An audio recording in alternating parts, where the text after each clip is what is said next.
ओम शांति। आइए आज हम 26 फरवरी की प्रातः मुरली सुनेंगे। कल हमने 25 फरवरी की अव्यक्त मुरली सुनी, जिसमें परमात्मा ने हमें बताया कि अपनी सर्व प्राप्तियों को सदा इमर्ज रख अचल अडोल स्थिति में रह करके अपनी जीवन मुक्त अवस्था बनाओ। परमात्मा ने कहा कि इस संगम युग में तुम ब्राह्मण आत्माएं सबसे श्रेष्ठ हो। दुनिया में भक्त भगवान की महिमा गाते हैं और यहाँ तो स्वयं भगवान तुम बच्चों की महिमा करते हैं। बाबा ने कहा इस समय भगवान तुम्हें 3 रूपों में मिले हुए हैं। बाप के रूप में पालना हो रही है, टीचर के रूप में परमात्मा इस समय स्वयं हमें पढ़ा रहे हैं, और सदगुरु के रूप में परमात्मा ने बोला कि तुम्हें तो रोज ही वरदान प्राप्त हो रहे हैं। बाबा ने कहा दुनिया में तो वरदान देने वाले कितना देंगे, 1 2 4 8 10 इतने ही वरदान देते हैं, लेकिन बाबा तो हमें रोज वरदानों से भरपूर करते हैं। फिर परमात्मा ने कहा अपने श्रेष्ठ भाग्य की महिमा को गाते हो कि मैं कितनी भाग्यशाली आत्मा हूँ। कोटों में कोई मैं भी कोई, मुझ आत्मा को मेरे परमपिता परमात्मा ने अपना बच्चा बना लिया। कभी स्वप्न में भी ऐसा सोचा था कि हमें भगवान स्वयं आकर के अपना बच्चा बनाएंगे, टीचर बनकर हमें पढ़ाएंगे और सदगुरु बनकर हमें सही सत्य राह पर चलना सिखाएंगे और मनुष्य से हमें देवता बना देंगे और सतयुगी दुनिया में हमें भेज देंगे। या तो बाबा कहते हैं तुम्हें तो पता ही नहीं था कि तुम ही देवता भी थे। तो बाबा ने ही हमें बताया कि सतयुग और त्रेता में हम ही जो 33 कोटि देवी देवताओं का गायन है वह तुम ही थे। लेकिन परमात्मा ने इस समय के लिए कहा कि तुम्हें अभी बहुत मेहनत करनी पड़ेगी। अपने को आत्मा समझकर मुझ परमपिता परमात्मा को तुम्हें लगातार याद करना है। याद से ही परमात्मा ने बताया कि 63 जन्मों से जो तुम्हारे अंदर विकार भरे हुए हैं, पाप का किचड़ा भरा हुआ है, वह सब निकलेगा, मेरी याद से ही निकलेगा और फिर तुम पुण्य आत्मा बन करके बाबा ने कहा पावन दुनिया में चले जाओगे। तो ये कल हमें परमात्मा ने अव्यक्त वाणी में बताया। आइए आज हम सुनते हैं 26 फरवरी की प्रातः मुरली। आज है 26/2/2024 प्रातः मुरली। ओम शांति। बाप दादा मधुबन। बाबा कह रहे हैं टीचर विदेही है। हमारे टीचर देह से न्यारे हैं, परमात्मा देह में नहीं आते हैं। देह का आधार लेकर के परमात्मा हमें इस समय पढ़ा रहे हैं, वह तो निराकार हैं। इसलिए याद की मेहनत करनी है, निराकार को याद करने की मेहनत करनी है। याद करते करते जब इम्तहान पूरा होगा, अभी हमारी पढ़ाई चल रही है, तो परमात्मा ने कहा जब इम्तहान पूरा होगा तो फिर घर चले जाएंगे। हमारा घर शांति धाम परम धाम है, वहाँ जाएंगे। वहाँ से फिर सतयुगी दुनिया में परमात्मा हमें हमारे ही पुरुषार्थ के अनुसार भेज देंगे। तो बाबा ने कहा तब घर चले जाएंगे। प्रश्न है बच्चों को याद में रहने की मेहनत करनी है, किस धोखे में कभी भी नहीं आना है। कौन सा हमें धोखा नहीं खाना है। उत्तर है आत्मा का साक्षात्कार हुआ, झिलमिल देखी, इससे कोई प्राप्ति नहीं। आत्मा का यदि साक्षात्कार परमात्मा बोलते हैं हो भी गया, छोटी सी बिंदु है झिलमिल।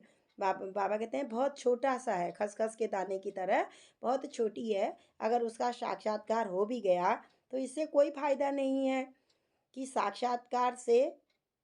साक्षात्कार हो जाए या फिर हमें बाबा की दृष्टि पड़ जाए, हमें परमात्मा का छोटा सा साक्षात्कार हो जाए।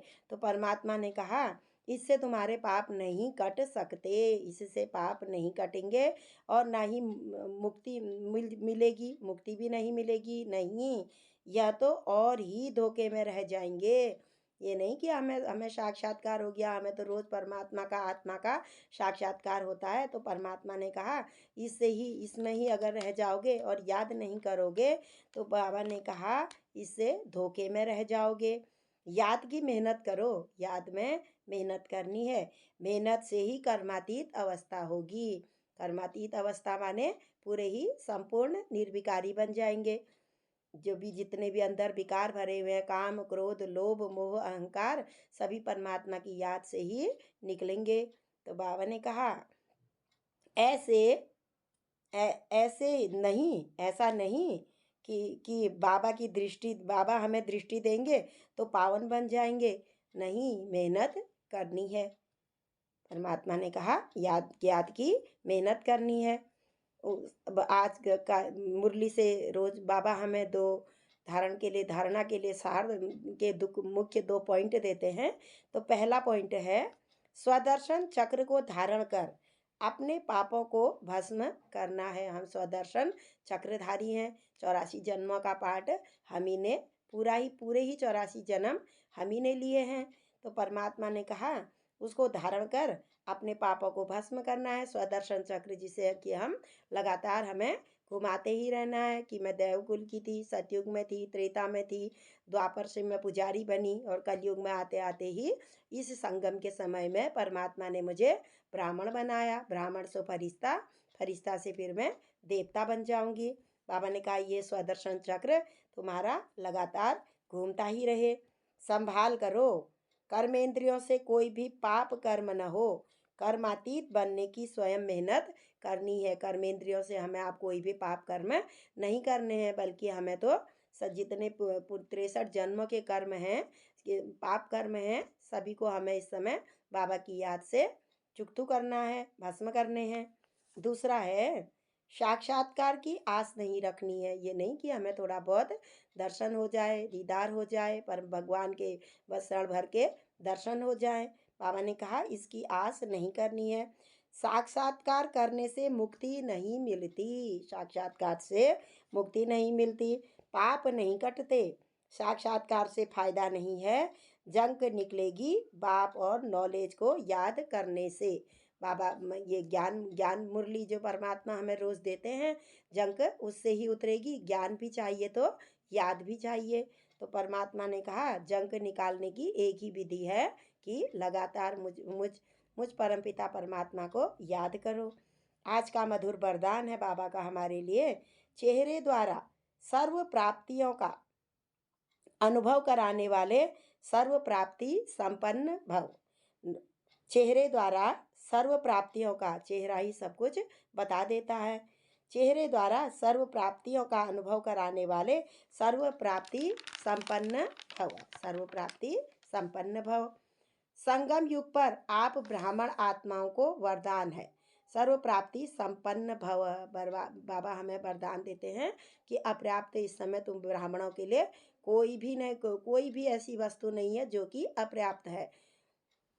ऐसे वरदानी आत्मा को मेहनत नहीं करनी पड़ती। यदि हम ये वरदान हमेशा याद रखें कि बाबा ने तो हमें यह वरदान दिया है कि तुम ब्राह्मणों के जीवन में अपर्याप्त कोई भी वस्तु नहीं है। यदि हमें यह सदा यह स्मृति रहे तो बाबा ने कहा इसमें फिर मेहनत नहीं करनी पड़ेगी।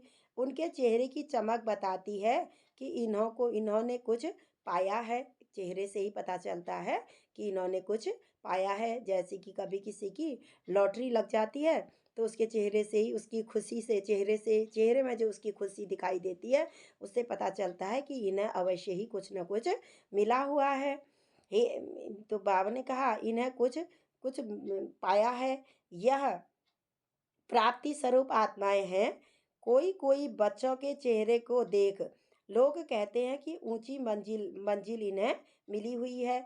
इन्होंने त्याग बहुत ऊंचा किया है।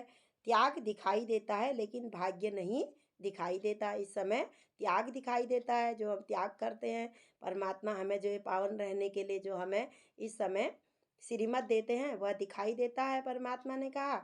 और लेकिन भाग्य नहीं दिखाई देता। परमात्मा तो हमें इस समय 21 जन्मों का भाग्य, 21 की तो बाबा गारंटी ही करते हैं। उसके बाद भी परमात्मा कहते हैं कि तुम उसके बाद भी कई जन्मों तक सुखी ही सुखी रहते हो।